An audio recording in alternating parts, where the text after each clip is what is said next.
This easy art journaling idea is so soothing. To start, I got out my mixed media sketchbook and taped off a border with painter's tape that was 1 inch wide.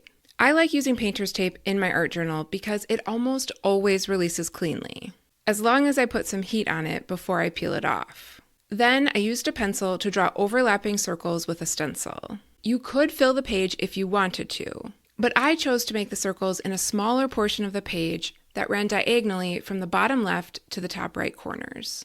Next, I took out 2 emerald green acrylic paint pens. They were Posca markers with different tips. First, I used the marker with a medium bullet tip to trace around the overlapping circles. Then, I used the marker with a fine bullet tip to round out all the places where 2 lines intersected, similar to working with neurographic lines. At this point, I thought this page looked like melting bubbles, and I had never created an effect like it before.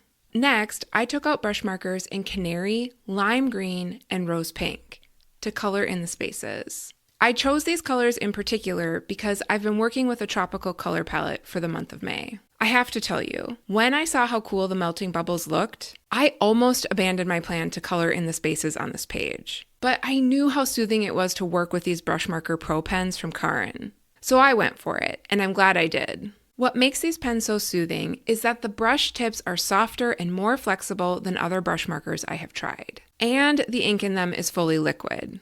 I believe that the combination of these 2 factors is what makes them so smooth and also soothing to work with. From start to finish, this page took me almost 40 minutes to make. So it's a great technique when you need an extra long art journaling session. When I was done, I put a hairdryer on the page to loosen the adhesive on the tape and then peeled it off. Now I'm curious about what you think. Would you have colored in the melting bubbles or left them empty?